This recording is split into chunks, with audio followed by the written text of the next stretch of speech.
Buenas tardes. Unas breves palabras de bienvenida. Como presidente de esta casa, en nombre de todos los socios y socias, agradezco a los miembros de la mesa por participar en este acto, a la excelentísima señora doña Dolores Delgado, fiscal general del Estado, por impartir la conferencia titulada «La Fiscalía en la Sociedad Democrática». A los miembros de la sección de Derechos Civiles, don Antonio Benito, su presidente, don Marcos Arbeloa y doña Silvia Escolar, por organizarlo, y a todos los socios y socias y el público en general.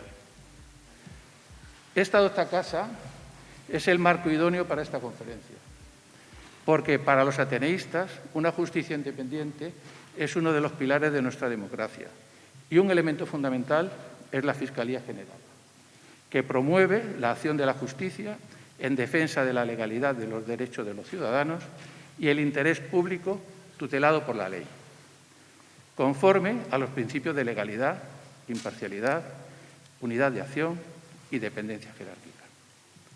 Desde hace 200 años, el Ateneo es el lugar del libre pensamiento, en donde la democracia pervive con el debate, la tertulia, la comunicación y el intercambio de ideas. En este salón de actos, en su larga y convulsa historia, todos los asuntos políticos, culturales y sociales destacados han sido tratados con grandes discusiones y fuertes debates. Esto ha dado lugar a que de esta casa hayan salido un jefe del Estado, presidente de la Segunda República, muchos presidentes del Gobierno de la Nación, diputados en Cortes, numerosos intelectuales ilustres, libres pensadores, premios Nobel, científicos, escritores, artistas y defensoras de la incorporación de la mujer de forma igualitaria en nuestra sociedad, que lucharon para conseguir el voto femenino, fundamental para nuestra democracia. Todos esos socios y socias, con su perseverancia y buen hacer, han influido en el devenir de nuestra historia y han ayudado a que nuestro país sea mejor, más libre y más democrático. En plena celebración de nuestro bicentenario, la importancia de la temática del acto de hoy eleva la calidad de los contenidos de nuestro programa anual y hace que el Ateneo siga siendo un lugar de referencia para el debate y la tertulia en nuestra ciudad. Muchas gracias por venir al Ateneo.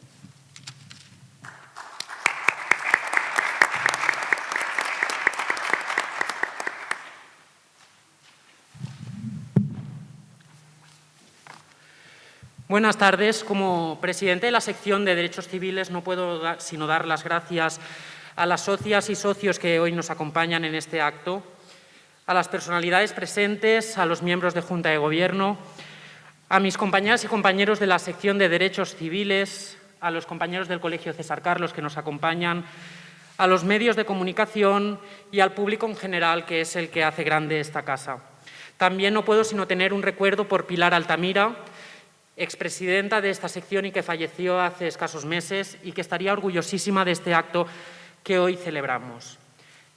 También dar las gracias a los miembros de la mesa, a Marcos Arbeloa, secretario primero de la sección de Derechos Civiles, a Silvia Escobar, vicepresidenta, y a la excelentísima señora doña Dolores Delgado, fiscal general del Estado. Es un honor tenerte aquí entre nosotros, un honor por la entereza que tu figura representa a la cabeza de la Fiscalía General del Estado y el firme valor de justicia que representas. Honor, entereza y justicia, tres valores ellos que también representan la historia de este Ateneo de Madrid, la historia de esta casa que hoy cumple 200 años, un acto celebrado en el marco de este bicentenario y una institución que hace frente a retos que tampoco son independientes de los que afrontan las instituciones del Estado, como bien puede ser la Fiscalía General del Estado.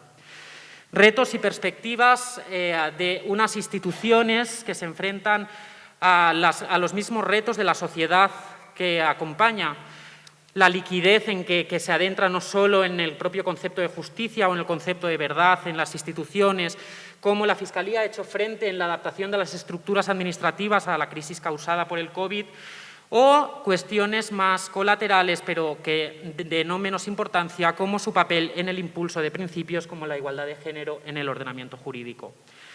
Gracias una vez más, Dolores, y sin más paso la palabra al secretario primero, Marcos Arbeloa. Gracias, presidente. En esta sesión de la sección de Derechos Civiles del Ateneo, el tema a tratar es la Fiscalía. En anteriores sesiones hemos tratado de cuestiones relativas a otros operadores jurídicos, en concreto la Judicatura, pero en este caso nos centramos en la Fiscalía, también conocida como Ministerio Fiscal o Ministerio Público. Pese a su importancia, el Ministerio Público es un gran desconocido por la mayoría de la sociedad. Lo que normalmente se conoce del fiscal es que se hace cargo de acusar en los procedimientos de la jurisdicción penal, pero sus funciones abarcan mucho más. Nuestra Constitución reserva un artículo para el Ministerio Fiscal, un artículo propio, el artículo 124, cuyo contenido ha sido extractado por el presidente en su presentación. El Ministerio Público, además, se somete a los principios de legalidad e imparcialidad, entendidos estos como el principio de legalidad, actuar con sujeción a la Constitución y a las normas que conforman el ordenamiento jurídico, y el principio de imparcialidad, que implica que el Ministerio Fiscal actúa con plena objetividad e independencia. Por su parte, el artículo 3 del Estatuto del Ministerio Fiscal define hasta 16 apartados con las funciones del Ministerio Público, entre las que deben destacarse velar por la defensa de la legalidad, por la independencia de los tribunales, por los derechos fundamentales, por la protección de las personas más desprotegidas, especialmente los menores. Así, en el ámbito del menor, la Fiscalía ejerce múltiples funciones, tanto en el área civil como en las relaciones familiares, también velando por los intereses patrimoniales de los menores, y en la jurisdicción penal, donde su papel es determinante. La protección de los intereses de las personas sometidas a tutela, tanto menores como adultos, es un ámbito en el que el Ministerio Fiscal tiene un papel destacadísimo. Por último, dejándonos muchos más, destacamos el mandato legal de protección a las víctimas de los diversos delitos, teniendo especial importancia la protección a las víctimas de la violencia ejercida sobre la mujer. Como ven, no es poco lo que los fiscales tienen que hacer. Y sin más, una vez introducido el tema, doy paso a nuestra invitada.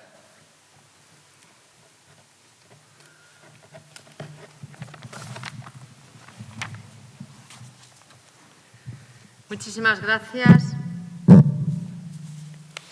Buenas tardes, presidente de Ateneo, estimados y estimadas ateneístas, señoras y señores, queridas amigas y queridos amigos.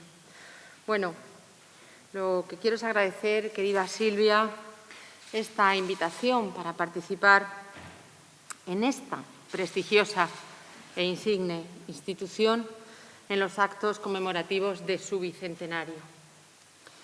Esta institución ha sido referente intelectual y artístico y de España, de la cultura y del pensamiento español. Hay que mantenerla, hay que respetarla, hay que vivirla. Y en estos actos y de esta manera contribuimos a ello. Yo, repito, me siento muy honrada y además orgullosa de estar aquí.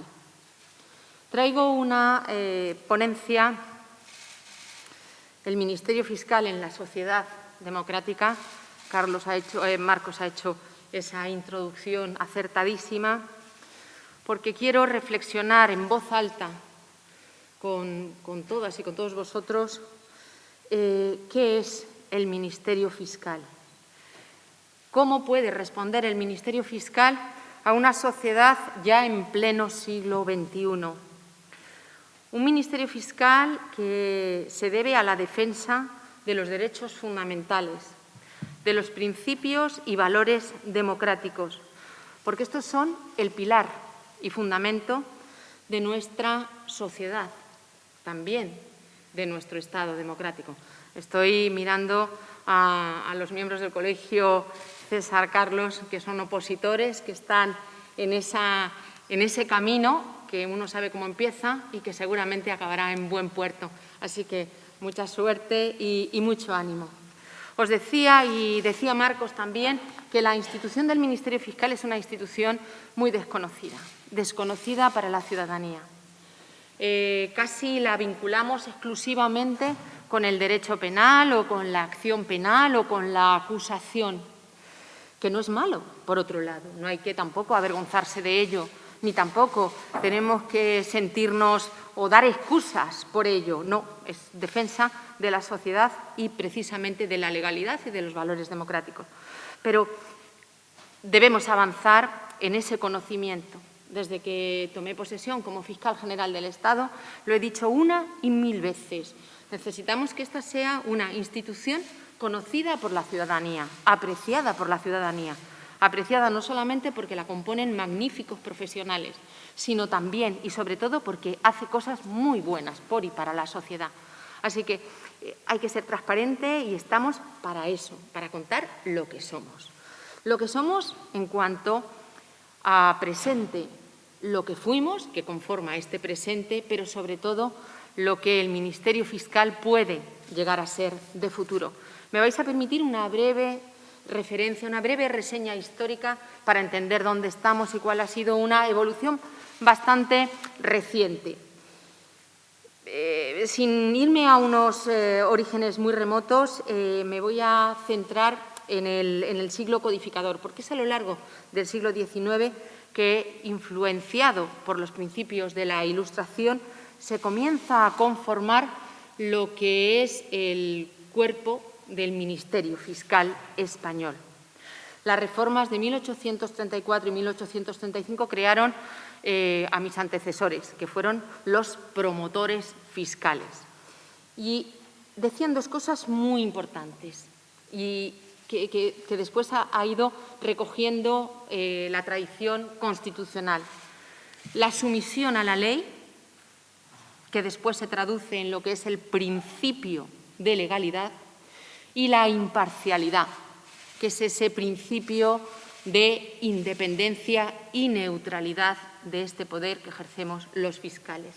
Por lo tanto, es importante, y es importante que ya, fijaos, 1834, 1835, hablamos de la sujeción de un poder, que no deja de serlo, a la ley. La Ley Orgánica del Poder Judicial de 1870 constituyó un punto de partida en la organización del Ministerio Fiscal. Estableció un cuerpo definido bajo los principios de unidad y dependencia y le otorgó la importante misión de velar por la defensa de la legalidad, de la organización y funcionamiento de los tribunales, así como, y esto es un tema que se va desarrollando a lo largo de la historia, que representa algún problema, pero que después se va puliendo y tendremos ocasión de ver que acaba diluyéndose, que es la representación del Gobierno en sus relaciones con el Poder Judicial.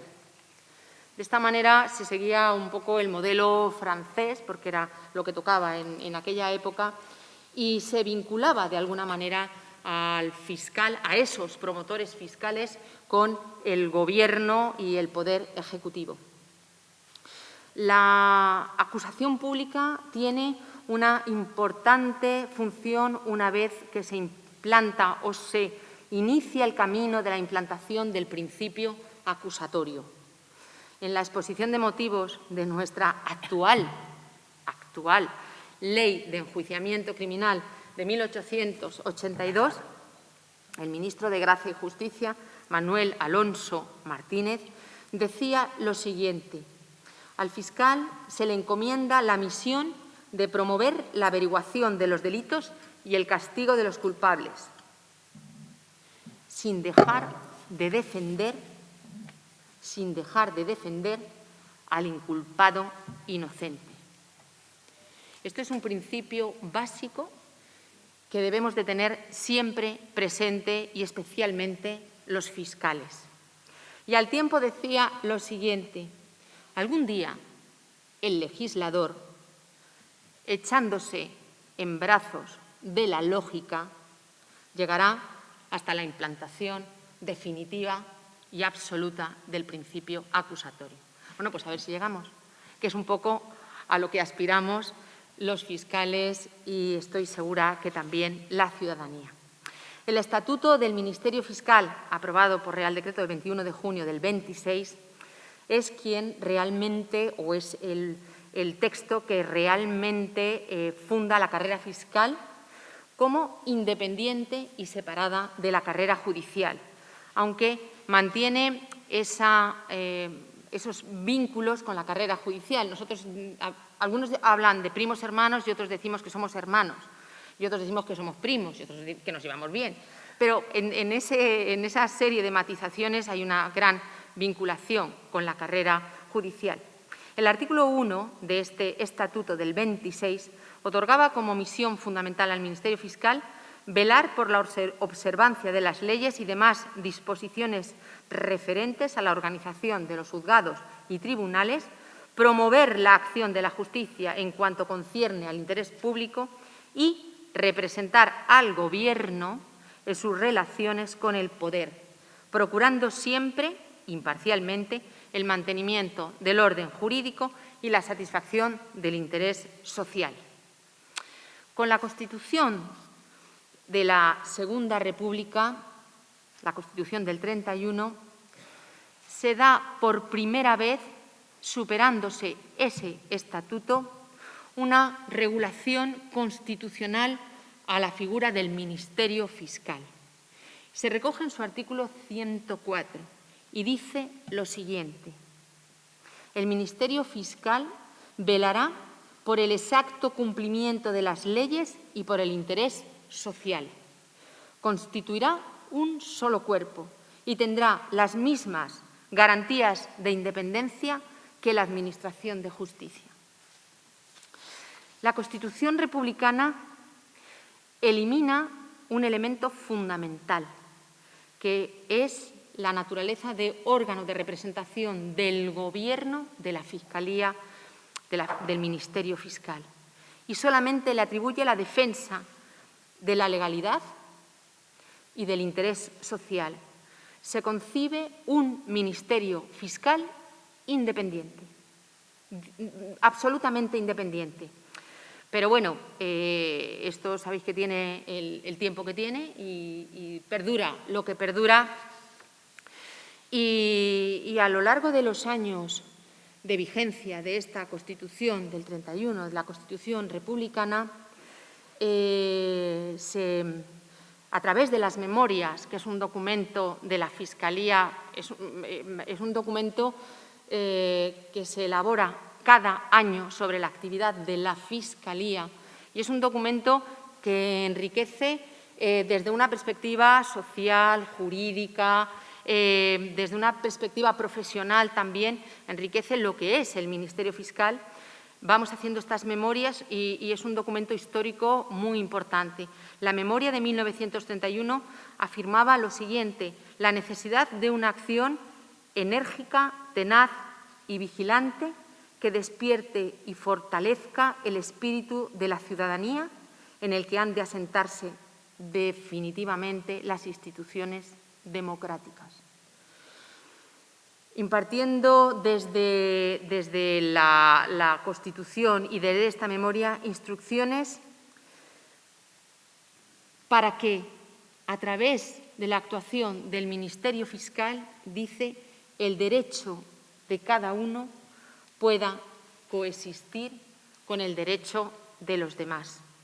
Es decir, para sentar las bases de la convivencia, porque en definitiva esa es la finalidad del derecho, ordenar nuestra convivencia.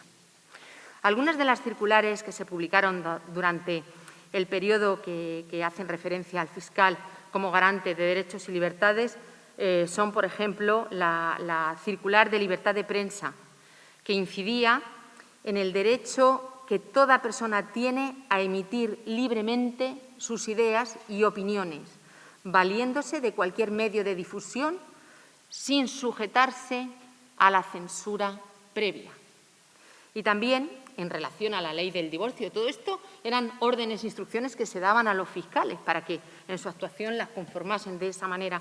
En la ley del divorcio decía: la intervención del fiscal será lo suficientemente activa y directa que requiere velar por la eficacia de los derechos de los menores, de los ausentes y de los incapaces. Y transcurrieron esos años y la dictadura franquista determinó una concepción del Ministerio Fiscal decididamente vinculada a un ejecutivo autoritario y no democrático. La Ley Orgánica del Estado de 1967 sustituyó el concepto de representación del Gobierno ante el Poder Judicial por el de un Ministerio Fiscal como órgano de comunicación entre el Gobierno y los tribunales de justicia, y se excluyó la nota de la imparcialidad. La ley fue desarrollada por el Reglamento de 27 de febrero de 1969, que profundizó en las posibilidades de intromisión del Ejecutivo, facultando incluso al ministro de Justicia a dirigir al fiscal del Tribunal Supremo, que era el homólogo a fiscal general del Estado, órdenes escritas o verbales. Avanzamos en esta reflexión histórica y nos encontramos ya con el Ministerio Fiscal actual, constitucional, el de nuestra Constitución de 1978. Incluye al Ministerio Fiscal como un órgano ya constitucional, como lo había hecho en su momento la Constitución del 31, como bien decía Marcos, en el artículo 124 de la Constitución. Se nos configura ya como un órgano constitucional relacionado directamente con el Poder Judicial. Renuncia nuestra Constitución a algo que es importante. Ya no estamos conceptuados como un órgano de relación entre el Ejecutivo y el Poder Judicial. Y esto es muy importante. El Ministerio Fiscal actuará solamente de oficio o a petición de los interesados y se excluye cualquier instancia u orden del Gobierno. La defensa de la legalidad como manifestación de la voluntad popular pasa a ser la principal y más característica misión del Ministerio Fiscal, porque es el promotor de la justicia y se erige realmente en un custos legis.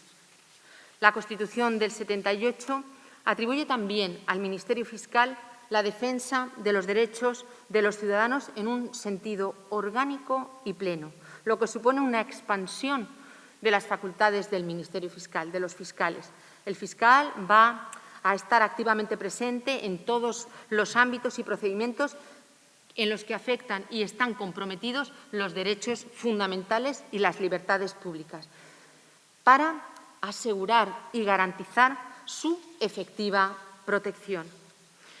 Esta concepción expansiva aparece reflejada también en otro concepto que recoge la propia Constitución y se desarrolla en el Estatuto Orgánico del Ministerio Fiscal, que es el interés público tutelado por la ley, acotando de nuevo la actuación del Ministerio Fiscal a esta nueva legalidad. Ello se plasma en la defensa de los intereses de la comunidad que se organiza en Estado. Aquí se incardina el interés en el mantenimiento de la paz social a través de la persecución de los actos ilícitos que perturben el orden jurídico y los bienes jurídicamente protegidos mediante el llamado ius puniendi del Estado, la persecución penal. Se introduce también el concepto de interés social. El interés social es aquel que representa el beneficio y el progreso de la sociedad y cuya satisfacción ante los tribunales la Constitución encomienda al Ministerio Fiscal. De manera que, fijaos, el elenco de competencias que la Constitución del 78 otorga al Ministerio Fiscal. Este interés social cobra una especial relevancia al ponerlo en conexión con los principios rectores que se recogen en el capítulo 3 del título 1, entre los que encontramos ni más ni menos que la protección de la familia, los derechos laborales o de salud o de salud, el acceso a la cultura, los derechos medioambientales, el derecho a la vivienda, la protección de la juventud, la protección de las personas con discapacidad o la defensa de consumidores o usuarios. Imaginaos el interés social, el arco de derechos que comprende base de nuestra convivencia, además una convivencia democrática y de Estado, organizada en Estado. Para finalizar con estas misiones que os estoy relatando, que la Constitución atribuye al Ministerio Fiscal, al cuerpo que yo presido, nos encontramos con el de velar por la independencia de los tribunales. Con ello, esa función inicial de custodiar el cumplimiento de sus leyes organizativas se convierte en una verdadera misión defensiva de su independencia, especialmente si el ataque proviene de órganos ajenos a ese poder judicial. Así que también el Ministerio Fiscal, con esta encomienda, se convierte en garante de la independencia de los órganos judiciales.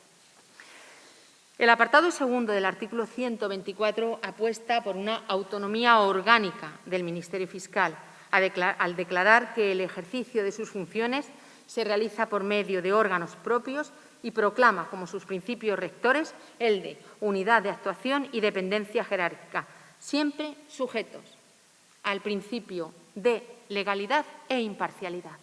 Y repito esto y lo subrayo porque es muy importante. Toda la actuación del Ministerio Fiscal se enmarca en el principio de legalidad, en el respeto a la ley constitucional y a las leyes orgánicas y ordinarias. El apartado cuarto está dedicado a la figura del fiscal, de la persona titular de la Fiscalía General del Estado, cargo que incluye entre los de su nombramiento y determina el proceso de ese nombramiento. La designación de la persona titular de la Fiscalía General del Estado, o la Fiscal General del Estado, se hace a propuesta del Gobierno, oído el Consejo General del Poder Judicial. El Estatuto va a incluir posteriormente una garantía con la intervención del Parlamento, de modo y manera que en el nombramiento del Fiscal General del Estado participan los tres poderes. La decisión del constituyente de otorgar al Ejecutivo la potestad de proponer el nombramiento del Fiscal General del Estado se encuentra en consonancia con la función de dirección de la política criminal del Estado. Si bien, y lo abordaré posteriormente, cualquier vinculación con el Ejecutivo termina precisamente con el nombramiento, pues el desarrollo de la política criminal se lleva a cabo después, con plena autonomía y con sujeción, como decía anteriormente, al principio de legalidad. Tenemos un sistema de nombramiento que es, como todo en esta vida, mejorable. Se puede mejorar, pero vamos a analizar el que tenemos. ¿Cuál es el que tenemos? Tenemos un sistema que en su conjunto puede resultar más garantista que otros. Y me vais a permitir que en este desarrollo haga referencia a los sistemas comparados, a nuestro entorno, al más próximo. Por ejemplo, en Francia, los procuradores generales de las Cortes de Apelación y de la Corte de Casación son designados por decreto del Presidente de la República con audiencia del Consejo de Ministros, sin consulta al Consejo Superior de la Magistratura. En Alemania, el Procurador Federal General y los procuradores federales son nombrados por el Presidente Federal a propuesta del Ministro Federal de Justicia, con aprobación del Bundesrat, Cámara de Representación Territorial y, por ejemplo, en Portugal, el Procurador General de la República es nombrado y cesado por el Presidente de la República a propuesta del Gobierno. El apartado tercero del artículo 124 encomienda a la ley el desarrollo de la institución mediante la regulación del Estatuto Orgánico del Ministerio Fiscal. Nuestro actual estatuto se aprobó por la Ley 50 de 1981 y se desarrollan las funciones del Ministerio Fiscal, sus principios reguladores, las relaciones con los poderes públicos, su organización, competencias, principios y toda la configuración de la carrera fiscal, destinos, adquisición y pérdida de la condición de fiscal, nuestros derechos, nuestros deberes, incompatibilidades, responsabilidades. Y se prevé como aplicación supletoria la Ley Orgánica del Poder Judicial. Con esto, el Estatuto lo que hace es desarrollar nuestras funciones y nuestras facultades, con un carácter, como os decía anteriormente, expansivo del Ministerio Fiscal, coherente con esas asignaciones que la Constitución hace al Ministerio Fiscal. Su función, como os decía anteriormente, desborda el ámbito puramente penal, se adentra en otros espacios jurisdiccionales en defensa de los derechos fundamentales, las libertades públicas, la protección del interés público o social o la defensa de las personas menores con discapacidad. Se intervienen en procesos civiles, contenciosos administrativos, laborales y ante el Tribunal Constitucional.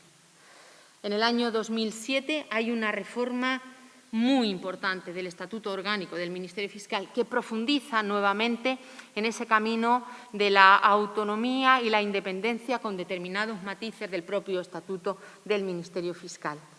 Supuso una reordenación íntegra de las coordenadas organizativas del Ministerio Público en el doble plano de su capacidad, la especialización y la implantación territorial del Ministerio Fiscal, al tiempo que se reforzaba la autonomía como un órgano de relevancia constitucional, mejorando nuestra capacidad funcional. Esto que puede resultar ciertamente tedioso visto desde fuera de la carrera, es lo que nos va configurando como un órgano que no solamente es constitucional, sino que vamos dando pasos cada vez más firmes en la autonomía, la imparcialidad y una actuación finalmente basada exclusivamente en el principio de legalidad. La organización y la estructura del Ministerio Fiscal nos permite desplegarnos en todo el territorio nacional, operando de manera autónoma, y mantenemos como Ministerio Fiscal, porque somos único en todo el territorio nacional, único en toda España, la unidad y la coherencia en el funcionamiento de la institución. Contamos, y os voy a explicar un poco cómo es nuestra estructura, con unos órganos centrales. Tenemos la Fiscalía General del Estado, a cuyo frente está el Fiscal General del Estado, y se integra por unos órganos centrales, la Inspección Fiscal, la Secretaría Técnica, una unidad de apoyo y los fiscales de sala. Esto sería la cúpula del Ministerio Fiscal. Después nos encontramos con la Fiscalía del Tribunal Supremo. Como bien sabéis, despachan, nosotros hablamos de despachar, los recursos de casación en los distintos órdenes jurisdiccionales. Tenemos la Fiscalía ante el Tribunal Constitucional, tenemos la Fiscalía de la Audiencia Nacional, la Fiscalía del Tribunal de Cuentas, fiscalías especiales como la Fiscalía Anticorrupción, la Fiscalía Antidroga. Y además tenemos una nueva figura que se llaman las unidades especializadas y dirigidas y coordinadas por un fiscal de sala. Un fiscal de sala es la primera categoría en la carrera fiscal, que se han ido incrementando y aumentando en función de las necesidades de la sociedad. Por ejemplo, tenemos fiscales de sala especialistas en violencia sobre la mujer, menores, medio ambiente, criminalidad informática, odio, discriminación, extranjería, siniestralidad laboral, delitos económicos, cooperación internacional, protección de víctimas o personas con discapacidad y mayores. Imaginaos esta estructura especializada, la capacidad que otorga de actuación al Ministerio Fiscal en momentos como este.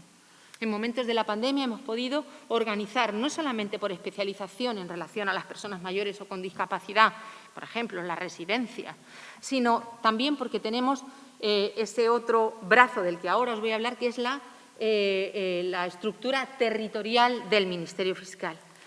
Porque territorialmente, a partir de esta cúpula, contamos con fiscalías, las fiscalías de la comunidad autónoma, las fiscalías provinciales, las fiscalías de área, y vamos bajando en cascada, que además cuentan con sus propias secciones especializadas.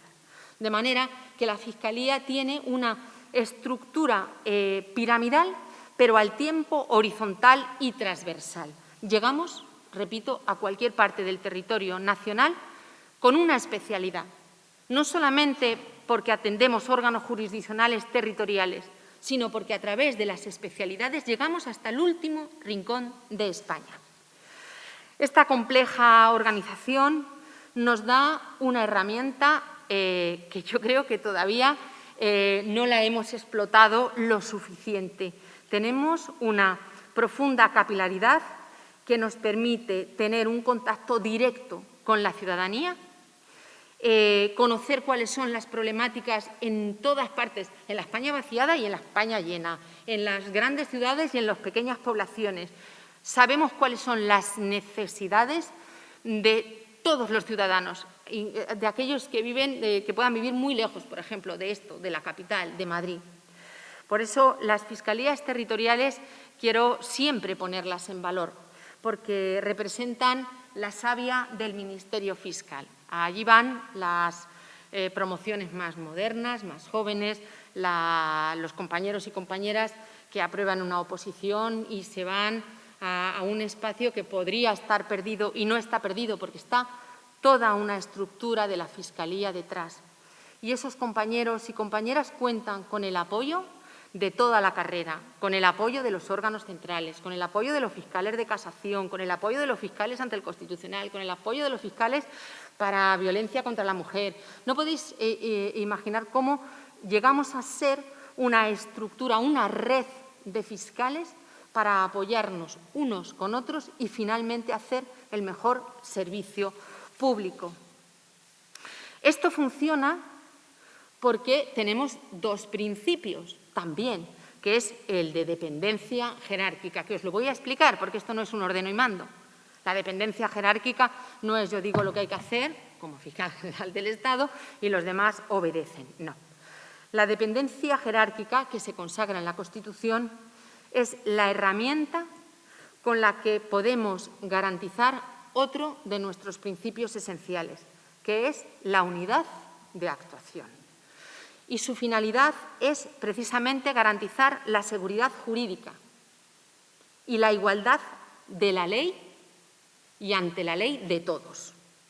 Los ciudadanos necesitan saber que son iguales ante la ley y que esa ley se les va a aplicar en condiciones, evidentemente, de igualdad, de manera igual. Y para eso está el Ministerio Fiscal, y para eso está la unidad de actuación, y para eso está el principio de jerarquía. Porque tenemos criterios homogéneos de actuación, porque todos estamos sometidos a la misma ley, pero debemos ser respetados de la misma forma. Así que este es un principio instrumental, la dependencia jerárquica, y no implica, como os decía anteriormente, un control sobre la actuación de los fiscales, de las fiscales, porque los fiscales mantienen su autonomía a través de algo que es muy importante, que establece el Estatuto Orgánico del Ministerio Fiscal, contrapesos a órdenes que pudieran ser arbitrarias o ilegales. Pocos sistemas en el mundo, repito, pocos sistemas en el mundo tienen un control y unos contrapesos a decisiones arbitrarias o ilegales de los superiores como tiene nuestro sistema.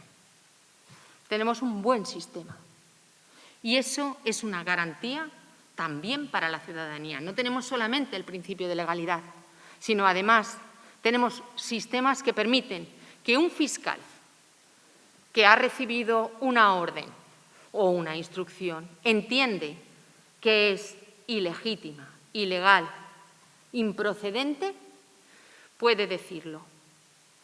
Y la garantía es que va a decidirlo una junta de fiscales, con un criterio, os aseguro, que democrático. Y tenemos esos sistemas articulados a través del Estatuto Orgánico del Ministerio Fiscal. Así que quiero poner en valor el carácter democrático y colegiado de las juntas de fiscales y también del Consejo Fiscal. Por eso os decía, esta institución es tan desconocida, cómo funcionamos, cómo somos. Cuando a veces se dicen cosas de la institución, no se conoce a la institución, mi carrera. Es una carrera sometida a tantos contrapesos que a veces cuando escuchamos lo que se puede hacer o dicen que se puede hacer con los fiscales, demuestran o hay un gran desconocimiento. Iba a decir ignorancia, no me gusta la palabra, así que un gran desconocimiento de lo que es la carrera. El Estatuto Orgánico del Ministerio Fiscal regula la Junta de Fiscales de Sala, con competencias de asistencia doctrinal y técnica para la formación de criterios unitarios de actuación y para la resolución de consultas, memorias, circulares e informes. Y la Junta de Fiscales Superiores de las Comunidades Autónomas, que tienen por función asegurar la unidad y coordinación de la actuación y funcionamiento de las fiscalías en todo el territorio. Además de esa Junta de Fiscales de Sala, de esa Junta de Fiscales Superiores, cada fiscalía tiene sus propias juntas, que se compone por todos los miembros de la plantilla que integran una fiscalía. Y se ponen sobre la mesa las cuestiones y se debaten esas cuestiones y se valoran los informes de los compañeros y se someten a crítica y se someten a discusión. Y se determinan, eso sí, cuáles son los criterios unitarios de actuación. Así que imaginaos la estructura compleja pero enriquecedora que tiene la Fiscalía, porque trabajamos, discutimos e informamos en equipo. Y cuando se trabaja en equipo, generalmente se acierta más que cuando se hace sin contar con la crítica o con la reflexión o con el diálogo de los compañeros. Las juntas tienen un papel esencial, que os decía antes, que garantizan la autonomía individual. Ante ellas se exponen las discrepancias, por ejemplo, que los fiscales pueden plantear, como os decía antes, frente a órdenes o instrucciones de los superiores jerárquicos. Quiero hablaros del Consejo Fiscal. El Consejo Fiscal es un órgano de representación democrática del conjunto de la carrera fiscal. Está conformado por 12 miembros. 9 de ellos son elegidos mediante sufragio directo y secreto de todos los fiscales, por un periodo de 4 años. Los otros 3 miembros natos, son el segundo del escalafón fiscal, el teniente fiscal del Tribunal Supremo, que sería mi segundo, el fiscal jefe de la Inspección Fiscal, y se preside por la o el fiscal general del Estado. El Consejo Fiscal ostenta funciones como elaborar criterios generales en materia de estructura y funcionamiento de la institución, informar las propuestas de nombramiento, informar los proyectos normativos que afecten al Ministerio Fiscal, resolver expedientes disciplinario y de mérito y resolver los recursos contra estos, instar las reformas oportunas, conocer de las avocaciones que los fiscales jefes realicen para sí de un asunto concreto, de las designaciones y sustituciones realizadas por la fiscal general y de las discrepancias en las juntas del Tribunal Supremo, entre otras funciones. Se garantiza con ello que este órgano de representación democrática pueda conocer de todos aquellos asuntos de especial trascendencia para la institución en garantía de la autonomía interna. Y esto, además, se hace con transparencia, porque se cuenta. Y se cuenta porque hay un acta y el acta, además, es pública. El Consejo Fiscal tenemos sesiones y esas sesiones son transparentes y públicas. Me quiero referir a algo que yo sé que importa mucho, que es esta autonomía ad extra, en concreto la autonomía del fiscal o la fiscal general del Estado respecto del Gobierno que propuso su nombramiento, porque es un Bueno, es un tema que genera mucho debate social y no tenemos por qué orillar. Tenemos, os decía anteriormente, el sistema de nombramiento del fiscal general del Estado se realiza efectivamente por el Ejecutivo en la línea de países de nuestro entorno. Se basa en la función de desarrollar una determinada política criminal, como puede haber una política económica, una política fiscal, una política educativa, una política sanitaria, una política monetaria. Ello, es verdad, esa política, el desarrollo de esa política criminal implica poner el foco en determinadas materias que entendemos que son o que tienen relevancia social, de acuerdo con lo que expresa la soberanía popular, la ciudadanía, a través de unas elecciones, mediante la representación democrática. Por ejemplo, pongo el ejemplo, pues me preocupa la lucha contra la violencia de género, me preocupa la defensa de las víctimas, me preocupa la defensa de los vulnerables, la protección del medio ambiente o, por ejemplo, para mí es importante poner el foco, por ejemplo, en la corrupción también. Quiero decir, esto forma parte de focalizar aquellas materias en desarrollo de una política criminal. Bien, a partir de ahí, la actividad desarrollada en esta línea por el Ministerio Fiscal se desenvuelve única y exclusivamente por el principio de legalidad.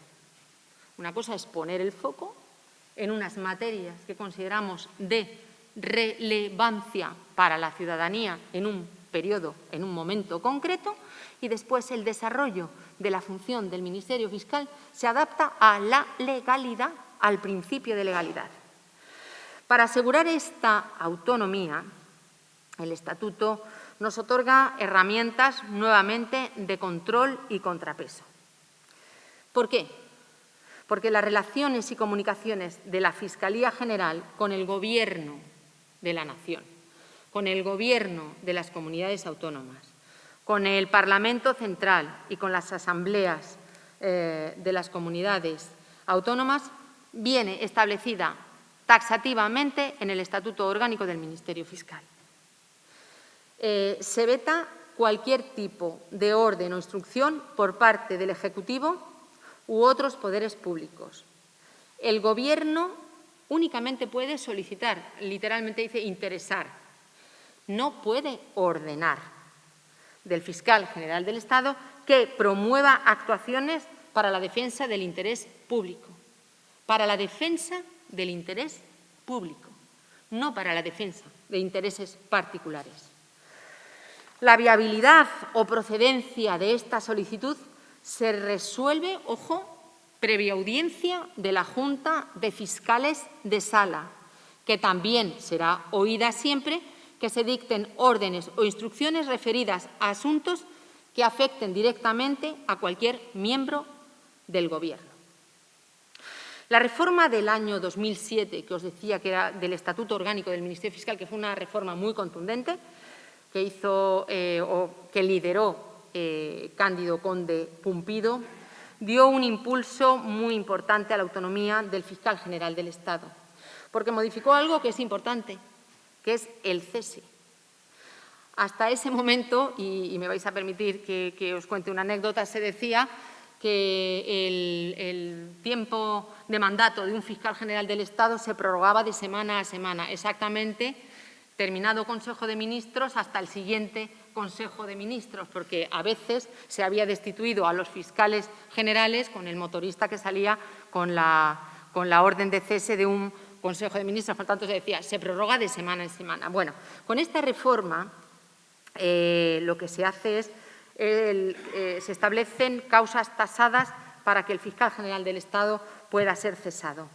Tienen que ser causas legalmente y taxativamente previstas, no hay un cese discrecional y tampoco el fiscal general del Estado puede ser vuelto a nombrar una vez concluido su mandato. De manera que una servidora, cuando concluya mi mandato, pues me volveré al seno de mi carrera, allá donde tenga que estar.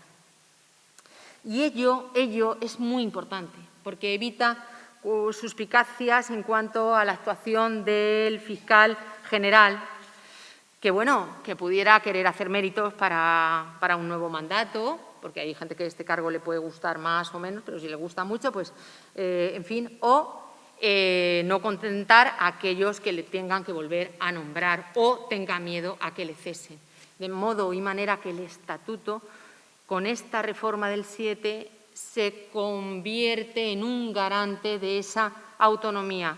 Eres nombrado por un periodo específico y concreto, no se puede prorrogar, no se puede nombrar nuevamente y además no puedes ser cesado nada más que por las causas específicamente y taxativamente previstas en el Estatuto. Así que tenemos un modelo de ministerio fiscal que es autónomo, es garantista, del que no debemos sentirnos acomplejados ni tampoco minusvalorarlo. Hace poco lo decía un magistrado del Tribunal Supremo en una conferencia. Tenemos unas instituciones sólidas, son unas magníficas instituciones, como por ejemplo la del Ministerio Fiscal, y parece que estamos siempre pidiendo perdón, disculpas, acomplejados, ¿qué pasa? No, somos una institución que tiene seguramente alguna debilidad, seguramente todo es mejorable, pero que en comparación con la misma institución en los países de nuestro entorno democráticos, tenemos grandes mejoras en cuanto a la garantía de nuestra autonomía en el funcionamiento y en la actuación. Quiero, y en esta línea, hacer una breve comparación para que lo visualicéis en cuanto a los países de nuestro entorno. Por ejemplo, en Francia es el ministro de Justicia quien dirige la política criminal determinada por el Gobierno y puede dirigir a los magistrados del Ministerio Público instrucciones generales de actuación siempre que éstas sean positivas y por escrito. El ministro de Justicia, y hablo de Francia, tiene también competencia en materia estatutaria, como evaluaciones de profesionalidad, disciplinaria, traslado, promociones y nominaciones para órganos directivos de la carrera. El presidente de la República nombra a todos los miembros del Ministerio Público bajo la recomendación del ministro de Justicia. Y esto pasa en Francia. Y tienen una magnífica carrera fiscal y tienen una magnífica institución. Pero nos vamos a Alemania. ¿Qué pasa en Alemania? El ministro federal de Justicia tiene la responsabilidad política de la actividad del Procurador Federal General y le puede impartir instrucciones, le puede inspeccionar y además dirigir los servicios. En Alemania, el ministro de Justicia puede impartir instrucciones directamente a los fiscales. Esto en España sería impensable, imposible. En Holanda, el ministro de Justicia puede emitir instrucciones generales y especiales vinculantes relativas a las funciones y competencias del Ministerio Público. Y en Suecia, el ministro de Justicia tiene competencia para formular los objetivos y directrices de la actuación del Ministerio Fiscal y controlar, analizar e inspeccionar sus actuaciones. Por lo tanto, tenemos un sistema que, comparado con el entorno, es más garantista y efectivo a la hora de asegurar la autonomía. Así que creo que es importante que no tengamos ese complejo de lo que somos, repito, siempre mejorable, porque todo es mejorable en esta vida y en esta sociedad. Bueno. Los nuevos retos de la Fiscalía del siglo XXI. El Ministerio Fiscal sí requiere una transformación, pero quizá una transformación para adaptarnos a la nueva sociedad en cuanto a las competencias, en cuanto a los medios que tenemos, en cuanto a los proyectos, como por ejemplo el que viene ahora. Tenemos en el futuro, no lo sé, a medio plazo, porque no va a ser evidentemente a corto plazo, un nuevo modelo de proceso penal, en el que la investigación, la instrucción de los hechos delictivos se va a poner en manos de los fiscales en aquella línea que decía Alonso Martínez. Para ello, y para que el Ministerio Fiscal esté en condiciones de asumir esa nueva y trascendental función, es imprescindible que el Ministerio Fiscal se emancipe del Poder Ejecutivo. Y me podéis decir, acaba de hablar la ponente de la autonomía del Ministerio Fiscal, pero yo estaba hablando de algo diferente, que es esa autonomía en el ejercicio de nuestra función en cuanto a órdenes, instrucciones. Pero el Ministerio Fiscal también tiene que vivir, necesita medios, necesita herramientas personales y materiales para desarrollar su actividad y su actuación con plenas garantías de eficacia, de eficiencia, también de autonomía, porque si el Ministerio Fiscal, por ejemplo, investigando un hecho delictivo, una vez que los jueces de instrucción no existan, tengamos jueces de garantía y tenga que desarrollar una investigación, imagínense que tengamos que pedir una pericial y esa pericial nos la tiene que financiar el Ministerio de Justicia y yo le tenga que explicar, o el compañero o compañera que esté investigando un hecho, le tenga que explicar al órgano del Ministerio de Justicia correspondiente o competente, es que tengo una investigación relativa a un delito de corrupción en el que, por ejemplo, alguien de su partido ha hecho esto, ha hecho aquello, y ahora yo necesito que me dé el dinero para un peritaje, porque lo tengo que fundamentar, tengo que justificar la petición de ese gasto, o el traslado de un fiscal o de una fiscal a una determinada audiencia porque necesita hacer esa investigación y que el coste de ese viaje lo tenga que explicar para qué va, por qué va y de qué manera va. Esto que estoy explicando y que parece muy simple, pues es un problema, porque no tenemos autonomía presupuestaria, porque no tenemos autonomía organizativa, porque no tenemos, por ejemplo, por no tener, el Ministerio Fiscal no tiene siquiera la posibilidad de velar por su propia salud. No tenemos una comunicación tampoco propia. Lo hacemos nosotros de una manera muy artesanal. Cuando es una institución que no es conocida por la sociedad, se tiene que dar a conocer y además tiene que ser transparente. Y para ser transparente necesitamos tener profesionales que nos ayuden o que nos hagan de correa de transmisión con la sociedad. Necesitamos tener herramientas que nos confieran de verdad, igual que un presupuesto, la autonomía, porque tristemente esto que se puede predicar de muchas cosas, también del Ministerio Fiscal. La autonomía presupuestaria es la que nos garantiza la autonomía de actuación. Necesitamos capacidad de autorregulación para organizarnos de forma flexible y autónoma. Les puedo explicar que he hecho referencia antes al reglamento del Ministerio Fiscal del año 1969. Y tengo que reconocer que ese reglamento del 69 sigue vigente. Es un reglamento que ni siquiera desarrolla el Estatuto del 81. Es un reglamento que es preconstitucional. Es un reglamento que en muchos aspectos es obsoleto. Ni les cuento los términos que a veces utiliza. Y ese reglamento o ese desarrollo reglamentario no lo puede hacer el Ministerio Fiscal. Dependemos del Ministerio de Justicia, que es quien está desarrollando el reglamento. En mi anterior responsabilidad yo dejé un proyecto y no lo pude culminar, pero les aseguro que necesitamos esa capacidad de autorregulación porque nosotros conocemos cuáles son las necesidades de la carrera, las posiciones, en fin. Avanzo porque reconozco que es un tema que me apasiona y quiero transmitirles esta pasión en algo que es aburrido, pero pero que nos conforma en nuestra propia función. Queremos avanzar.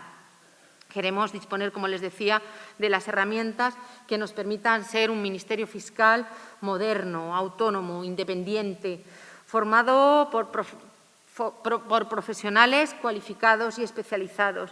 Queremos tener medios legislativos, personales, materiales y necesarios para prestar ese servicio público. Y queremos tener una fiscalía moderna y adecuada a las necesidades de la sociedad. Les quiero decir y voy concluyendo con esto, que la presencia de la mujer en la carrera fiscal es una realidad aplastante. Las mujeres componemos el 65% del Ministerio Fiscal y solamente el 62%, para que vean la comparativa, el 62% de los cargos directivos son hombres. No hay paridad, poco a poco estamos trabajando en ellos. Es verdad que cada vez hay más paridad en la base y que tenemos que ir avanzando, pero hay que hacer un esfuerzo y lo estamos intentando hacer, también promoviendo o superando los retos de conciliación y de corresponsabilidad, porque es verdad que esta asimetría, distribución en las labores, pues pueden mermar las legítimas aspiraciones de las mujeres.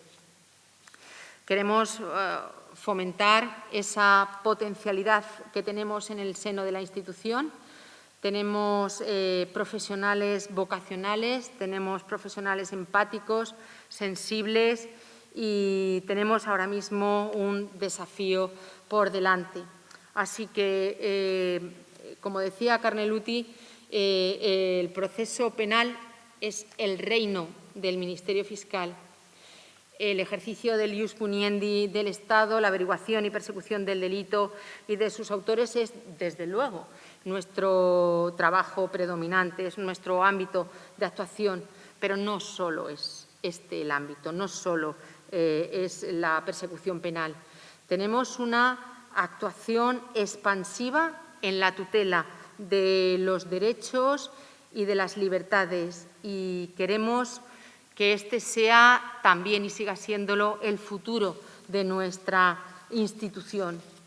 Tenemos que centrar la labor y la atención en todos aquellos fenómenos delictivos que inciden de manera más perniciosa en nuestros valores democráticos y en la pacífica convivencia. Les decía antes, la lucha contra la corrupción política, contra la violencia de género, protección del medio ambiente, combatir la criminalidad organizada, especialmente aquella que afecta a las personas más vulnerables, como por ejemplo las víctimas de trata, que tenemos un problema gravísimo en un 98,3% dedicadas a la explotación sexual. Tenemos que asegurar la seguridad en el trabajo, combatir el discurso del odio y la discriminación y atajar algo que es grave y que nos preocupa, que son las nuevas formas de criminalidad informática. Así que en nuestro horizonte están y estarán siempre las víctimas, repito, los colectivos más vulnerables y lo que necesitamos y lo que queremos fundamentalmente es que esta institución, es que el Ministerio Fiscal, cada uno de los hombres y mujeres que lo componemos, estemos a la altura de esta gran sociedad a la que servimos, porque nuestro objetivo y nuestro horizonte y nuestra vocación, la del Ministerio Fiscal, es la del servicio público. Así que muchísimas gracias por su atención.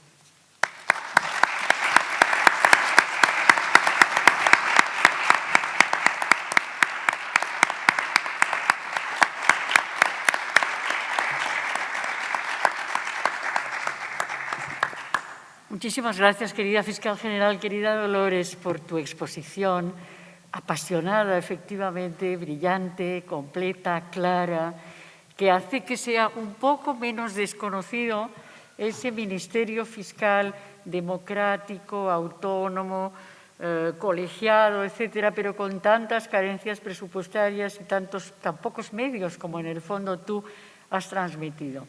De verdad, muchísimas gracias, es maravilloso que estés con nosotros. Gracias por sentirte ateneísta y por tu cariño por la casa. Vamos a tener ahora un coloquio que no será muy largo porque tienes que irte relativamente pronto, con preguntas que por favor sean concisas y concretas y que tengan que ver con la exposición que acabamos de escuchar. Y sin más, pues tienen ustedes la palabra. Sí.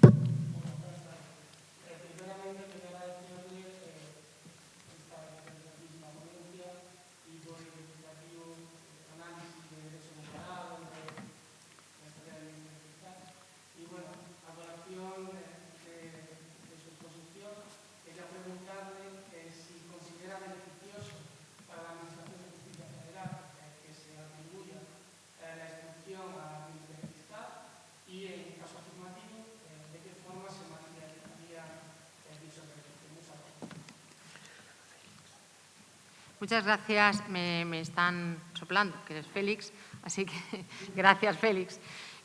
Vamos a ver, la instrucción, España es una excepción. Es una excepción que el Ministerio Fiscal no asuma la instrucción, la investigación de los delitos. En el resto del mundo, casi en todos los países de nuestro entorno, prácticamente en todos, la investigación la desarrolla el Ministerio Fiscal. Hay un juez de garantías, es un sistema diferente, no solamente porque necesitamos homologarnos a los países de nuestro entorno, porque necesitamos hablar el mismo lenguaje, tener los mismos órganos en esa interrelación que hay de cooperación jurídica internacional, sino porque se ha demostrado que es una justicia penal más garantista. Separar la investigación del enjuiciamiento, por supuesto, que era antes con principio acusatorio, pero también la adopción, por ejemplo, de medidas cautelares. Cuando ahora un juez de instrucción que investiga un hecho delictivo concreto es quien acuerda una entrada y registro, por ejemplo, una intervención telefónica, por ejemplo, el balizado de un vehículo. Eso en cuanto a medidas de investigación que restringe derechos fundamentales y lo acuerda el propio juez de instrucción, el que está haciendo la investigación. Pero además el mismo juez es el que acuerda, por ejemplo, una prisión provisional a petición de alguna de las acusaciones del Ministerio Fiscal o de cualquier otra, la particular o la popular, pero la acuerda el juez que está investigando los hechos delictivos. Esto merma esa garantía para el investigado de absoluta imparcialidad en el juez de garantías que va a acordar o bien una medida de investigación restrictiva de un derecho fundamental o una medida cautelar de carácter personal, como es la prisión o la limitación, por ejemplo, de los movimientos de una determinada persona. De manera que separar esas funciones, la de velar por los derechos fundamentales, que el Ministerio Fiscal también debe hacerlo, pero se implica en una investigación, es una garantía para los ciudadanos de esa separación de funciones, la de velar por derechos fundamentales y hacer una investigación en relación a unos hechos delictivos. Además de homologarnos a nuestro entorno, además de garantizar o establecer mayores garantías para los investigados, puede ser y va a ser una justicia más rápida y más eficaz. ¿Por qué? Porque hay una estructura que va a desaparecer, que es la del juez de instrucción. La investigación policial se trasladaba al juez de instrucción, que prácticamente reproducía lo que antes se había hecho en sede policial, para después llevarlo al juicio oral. Toda esa fase va a desaparecer. Va a haber una investigación del Ministerio Fiscal para pasar directamente, sin esa fase previa de instrucción, al juicio oral, introduciéndose herramientas muy interesantes, que va a ser Principio de oportunidad. El principio de bagatela, va a haber delitos que no se van a investigar porque no tienen la relevancia penal que procede, porque se va a incluir o se van a incluir alternativas como es, por ejemplo, la justicia restaurativa. No solamente o necesariamente o exclusivamente las penas de prisión o de cárcel, sino también justicia restaurativa y el principio de mediación, la posibilidad de que existan mediadores que lleguen a concluir con procedimientos penales, no necesariamente a través de una sentencia y una pena, sino de un acuerdo y a través de una mediación. Es decir, va a ser un sistema más dinámico, ágil, eficiente o efectivo que el actual, que está demasiado encorsetado en una instrucción judicial. Esta es la filosofía. Después vamos a ver el desarrollo real y efectivo de este anteproyecto, también en función de qué modelo de Ministerio Fiscal tengamos para desarrollar, repito y vuelvo otra vez a mi libro, la autonomía real, la autonomía de medios, qué capacidad vamos a tener decisoria, cómo va a ser la relación del Ministerio Fiscal con las fuerzas y cuerpos de seguridad del Estado, qué función va a tener el juez de garantías o el juez de audiencia preliminar, que es otra figura que se introduce respecto del Ministerio Fiscal, va a ser un tutelaje o no, cuál va a ser las consecuencias de determinadas decisiones que tome el Ministerio Fiscal, en fin, hay que pulir muchísimo, pero a grosso modo. Esto nos ubica en un espacio común de nuestro entorno comparado, de los países de nuestro entorno.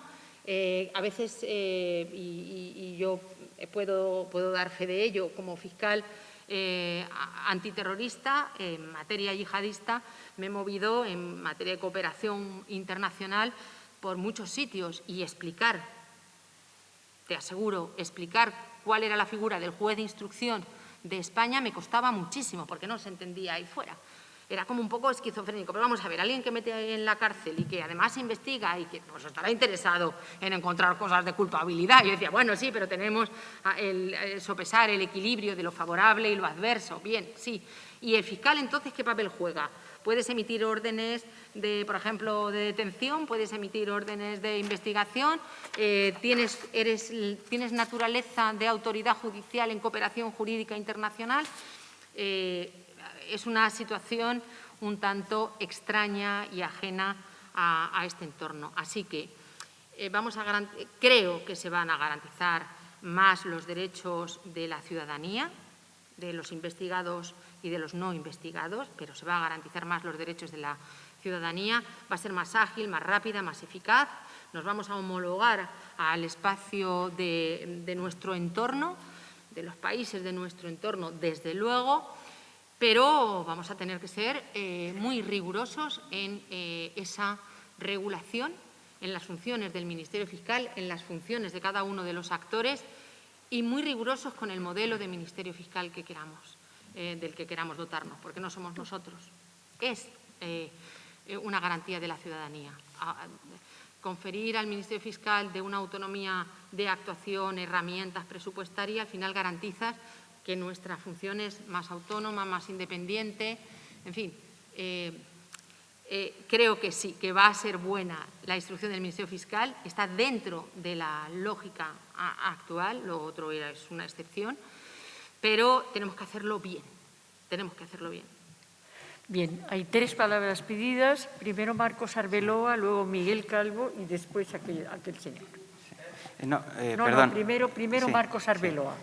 Perdón, quería intervenir porque era para mencionar o comentar un poco lo que habías mencionado ahora, Dolores. Señalabas, qué cosa tan extraña, ¿no? Esto del juez de instrucción. Un buen amigo de la sección, que es magistrado, Jesús Villegas, ha hecho una pequeña tesis, bueno, un libro, una pequeña tesis sobre el tema y ha llegado a la conclusión de que es una excepción absoluta en el mundo porque es el juez de instrucción es el heredero directo del inquisidor. del Santo Oficio. Entonces, sí, no, está bien desarrollado. Porque, bueno, pues a partir del proceso de Zugarramurdi, pues llega a esa conclusión. Y porque, bueno, ostenta el derecho inquisidor, o el derecho de inquirir el delito frente al de acusar. Y la conclusión a la que llega en su libro, que se llama El inquisidor esquizofrénico, es que, bueno, pues al final hay una mayor protección de los derechos con esa figura, ¿no? Claro, él es juez, ha sido juez de instrucción, y dice, bueno, estos fiscales pues no son independientes como somos nosotros, ¿no? Evidentemente, a partir de la exposición que ha realizado, pues vemos que esa falta de independencia no es tal. Pero sí que es verdad que hay que ser muy rigurosos, como señalabas ahora, en la reforma que se realice, velar por, primero, tener medios y luego el principio de independencia tiene que reforzarse. Una cuestión que me planteaba es, en cuanto a los medios, la Fiscalía actual, con el número de fiscales que hay, que no son muchos, son pocos, ¿tiene capacidad para afrontar ese desafío? Bueno, necesitamos adecuar la estructura, está claro. O sea, quiero decir, una de las materias que a mí ahora mismo más me preocupan y que quizá es un clamo en el desierto, grito allá donde me escuchen, es que necesitamos que se realice una reforma del Estatuto Orgánico del Ministerio Fiscal, del que os he ido hablando en la reflexión histórica. El Estatuto Orgánico del Ministerio Fiscal tiene que adaptarse a la nueva ley de enjuiciamiento criminal, a este nuevo proceso penal. Y se tiene que adaptar no post, como dice su disposición adicional, sino tiene que adaptarse paralelamente. Tenemos que saber de antemano qué modelo de Ministerio Fiscal queremos, cuáles son los órganos de ese Ministerio Fiscal, cómo nos vamos a estructurar, con qué sistema de regulación nos vamos a desarrollar, porque el modelo que planteemos es fundamental para el éxito o el fracaso de la propia ley de enjuiciamiento criminal, de este anteproyecto que ya tenemos encima de la mesa. Por lo tanto, yo lo que he pedido es que se realice a la vez o que se prevea de antemano. Por lo tanto, capacidad si tiene o no capacidad, en este momento no.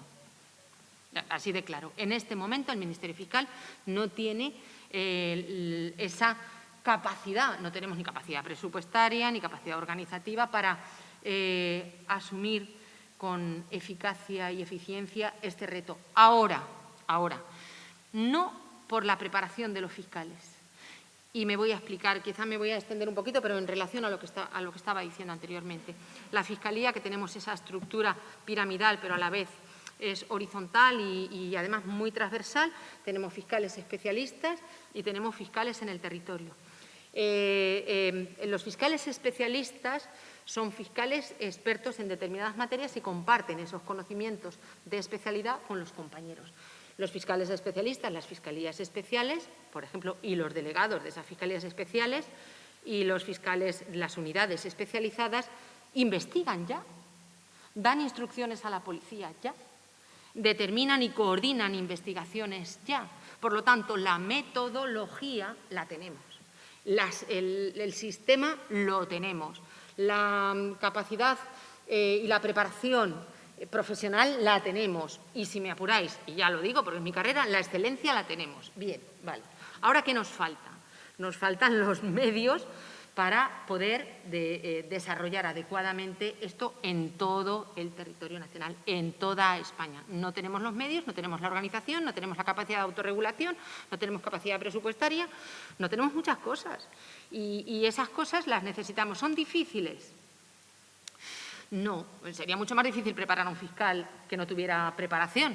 Lo digo tal cual lo siento. O sea, quiero decir, todo lo que sea cuestión de medios, pues oye, al final es hacer un esfuerzo. Pero sí es cierto que necesitamos hacer ese planteamiento serio y riguroso de qué modelo queremos, le falta autonomía o le falta independencia, o tenemos que demostrarle a la gente que existe autonomía e independencia, tenemos que articular algún otro procedimiento, queremos garantizar alguna alguna circunstancia que pueda resultar deficiente en este momento, pues hagámoslo y afrontémoslo. Pero además de eso, necesitamos planificar con qué medios debemos de contar los fiscales para poderlo hacer bien. Así que estamos preparados desde espacios intelectuales y, si me apuráis, desde espacios materiales, pues tenemos mayores dificultades. Claro. Bueno, tiene la palabra Miguel Calvo y después usted.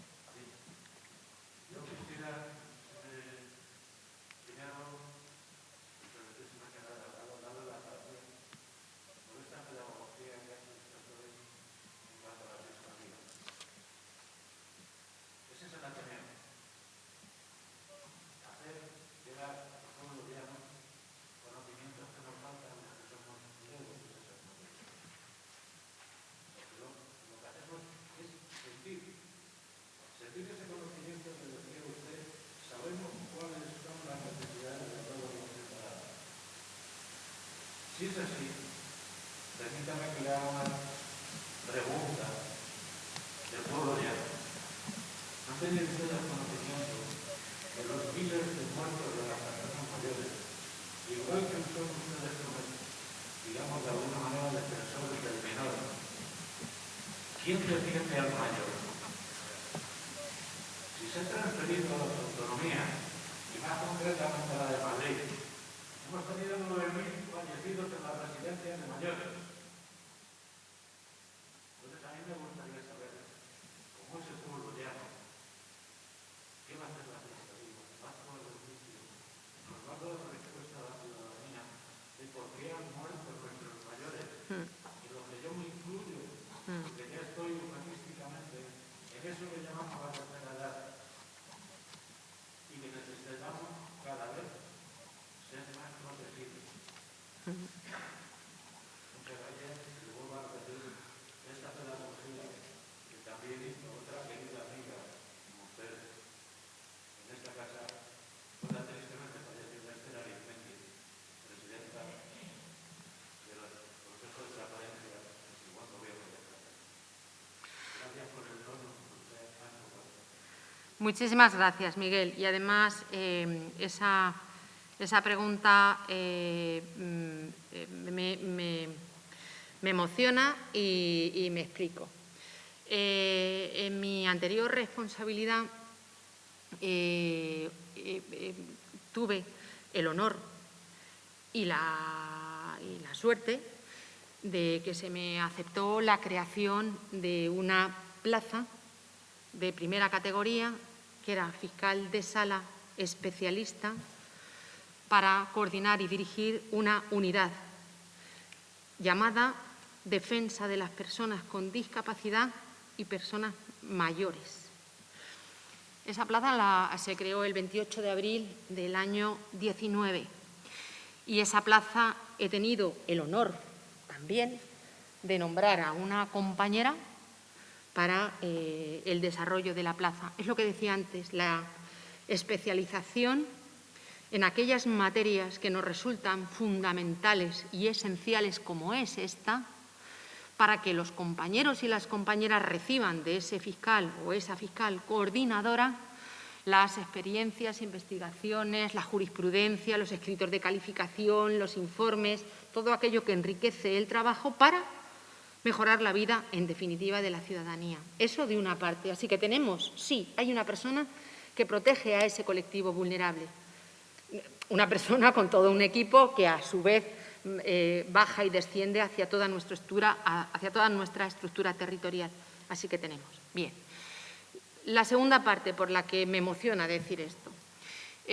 Antes incluso de la declaración del estado de alarma, que fue el día 14, que ya hubo declaración de pandemia por la OMS, y que ya se apuntaba que iba a haber problemas específicamente con las personas mayores, tal como iban viniendo las noticias, porque esto era, ya lo sabéis, que iban viniendo noticias de cómo avanzaba, de cómo ocurría, qué pasaba en cada país.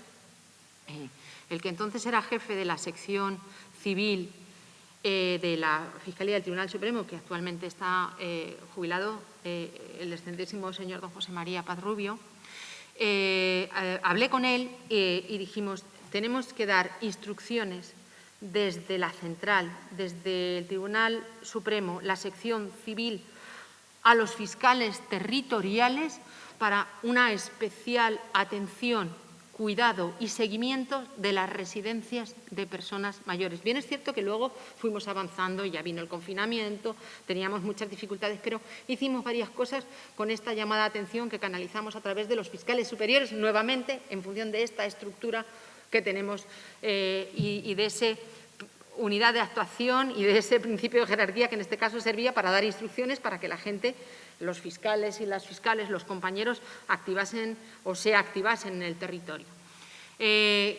Hacer de correa de transmisión entre las residencias y los familiares pidiendo información a las instituciones, a las administraciones en todo el territorio nacional encargadas de la gestión de estas residencias. Bien es cierto que en ocasiones no recibíamos información, en otras ocasiones era insuficiente, en otras ocasiones no se nos atendía y es verdad que era que voy a contar que no sepa todo el auditorio, una situación de extrema urgencia donde apenas teníamos tiempo para avanzar en las residencias. No había tampoco mucho personal, en algunas hasta habían desaparecido el personal, pero los fiscales hicieron algo que fue muy bueno y en muchas ocasiones, asistir a los familiares y hacer de esa correa de transmisión. De la actuación de los fiscales han salido dos tipos de actuaciones, que lo tengo que decir y lo voy a reivindicar porque es así. Una es la parte civil, como bien decía Marcos en nuestra función constitucional, el 124, yo luego lo he intentado desarrollar. Tenemos una función tuitiva, que no solamente punitiva, no solamente perseguimos la actividad criminal, sino tenemos una acción tuitiva. Y en el caso incoamos unos expedientes gubernativos, unas diligencias preprocesales que son civiles, que no se refieren a la comisión de delitos, sino es el seguimiento de determinadas situaciones de vulnerabilidad. Lo hacemos con menores, lo hacemos con extranjeros, lo hacemos con mujeres, lo hacemos con víctimas y lo hacemos, por supuesto, en el caso de las residencias de personas mayores. Algunas siguen su curso, algunas de estas diligencias ya han dado lugar a actuaciones civiles, tuitivas, repito. En el caso de la actividad penal, diligencias de investigación, la Fiscalía fue abriendo diligencias de investigación en distintos espacios, en distintos territorios. Algunas de estas diligencias de investigación que son prejudiciales han resultado archivadas. Es decir, no hemos podido concretar responsabilidad penal, no se ha encontrado. En otros casos se han judicializado, porque el Ministerio Fiscal, como tenemos este sistema, y vuelvo otra vez a lo que estábamos comentando antes, eras Félix, ¿verdad? Con Félix del Ministerio Fiscal, tenemos que ponerlo a disposición de los jueces. Ahí algunos han seguido adelante con las diligencias y en otras no y se siguen investigando. Otras hemos presentado nosotros querella en algunos casos y en otros casos, muchos casos se han archivado, porque la situación era una situación que no revestía o no se podía acreditar la comisión de un hecho delictivo. Pero ha habido muchas actuaciones y, repito, o me sabe hasta mal que en ese desconocimiento de la actuación del Ministerio Fiscal esta parte se desconozca. La parte tuitiva, la parte de protección de esa encomienda que nos hace la Constitución. Que algunos, es verdad que hay algunos juristas que piensan que el Ministerio Fiscal no se tiene que dedicar nada más que a la parte penal, a la parte de persecución penal. Pero yo creo que la función que está haciendo el Ministerio Fiscal en esos ámbitos de protección de los derechos, las libertades, esa parte tuitiva del más vulnerable, nos coloca en una posición de defensores de la legalidad, de las bases sociales, de un Estado democrático, de lo que conforma el pilar de la sociedad, importante si lo hacemos bien, evidentemente.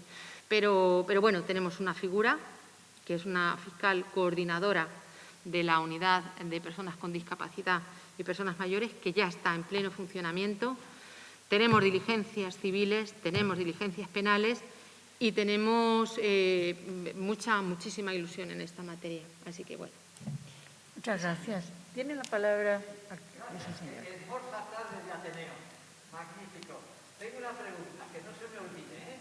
para la fiscal general del Estado.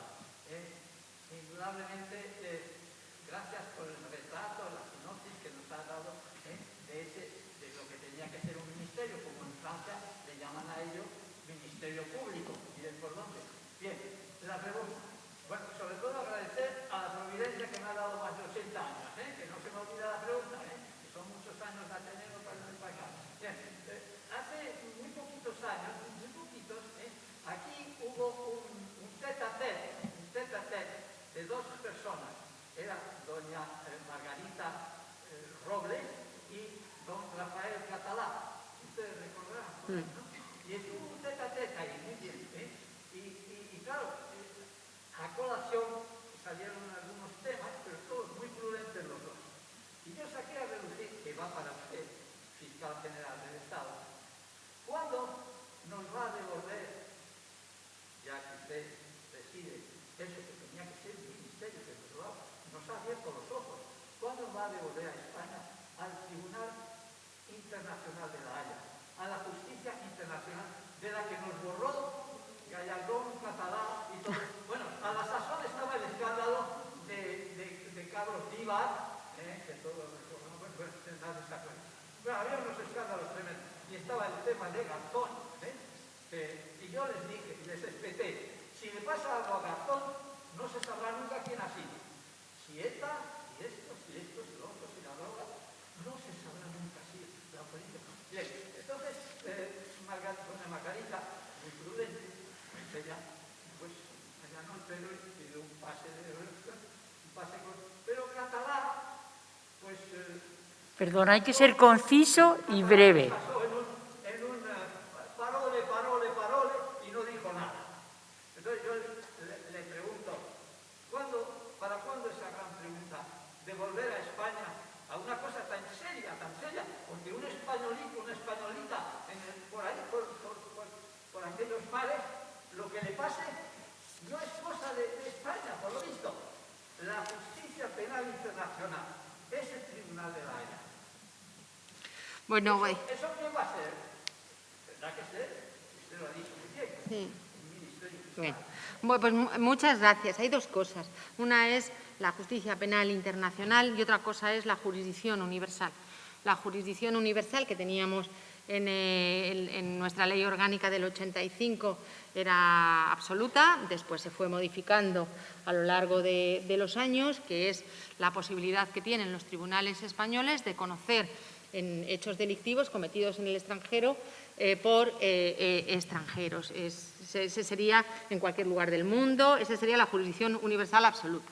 Después la jurisprudencia, el Tribunal Constitucional y el Tribunal Supremo también fueron limitando esto y el legislador posteriormente en el 9 y en el 14, en el año 2009 y en el año 2014, modifican la ley orgánica del Poder Judicial y reducen o restringen esa jurisdicción universal. Eso es una cosa. Bien. Hay distintos proyectos, nos puede gustar más, nos puede gustar menos. Yo como fiscal me atengo a la legalidad, no puedo hacer otra cosa. Pero luego tenemos algo que es muy importante. España sí está en la Corte Penal Internacional. España forma parte de la Corte Penal Internacional. La Corte Penal Internacional es complementaria a las jurisdicciones nacionales. Y es un consenso de los Estados. Bueno, es un consenso de... Por favor. Sí, pero no, pero bueno, hay un tema que es bonito, que es la medida que la Corte Penal Internacional depende de Naciones Unidas. Hay una serie de países que han suscrito el Estatuto de Roma. Es un estatuto que regula una serie de crímenes que son horrendos, que son crímenes internacionales, que son crímenes que tienen que ser perseguidos, que son perseguidos por la Corte Penal Internacional. Yo misma he sido fiscal colaboradora de la Corte Penal Internacional en el caso Libia y realmente les aseguro que fue un trabajo extraordinariamente satisfactorio porque trabajamos en vivo y en directo mientras estaban, acuérdense, se estaban cometiendo los hechos de la primavera árabe en Libia, era Gaddafi, había una represión enorme. Bueno, y en aquel caso funcionó por mandato del Consejo de Seguridad de Naciones Unidas porque no hubo veto. Problemas de la Corte Penal Internacional, pues que puede ser vetada la investigación en relación a aquellos estados que no conforman parte o que no son parte de la Corte. Pero bueno, al margen de eso, hay un sistema de justicia penal internacional que debemos de intentar que funcione. Debemos de apostar por él, debemos de pretender que funcione. Y me parece bien su intervención, hay que protestar con energía. Necesitamos un sistema de tribunales de justicia penal internacional que funcione de verdad, que sea efectivo, que esté dotado también de medios, que eso es uno de los mayores problemas que tienen los tribunales internacionales. Y después, la jurisdicción universal, el principio de jurisdicción universal, que a mí me parece un hermoso principio, es un principio de solidaridad, tiene también, puede tener sus límites, el legislador ha dado bandazos. Aquí, cuando se ha ejercido desde espacios de narcotráfico, desde espacios de terrorismo y de espacios de crímenes contra la humanidad, ha tenido magníficos resultados, pero estamos un poco a expensas de lo que haga y decida el legislador. Así que, pues muchas gracias por esa fuerza que ha demostrado. ¿Alguna pregunta más? Pues si no hay ninguna pregunta. Pues nada más, muchísimas gracias una vez más, doña Dolores Delgado, por estar aquí entre nosotras y nosotros, y muchas gracias por su asistencia.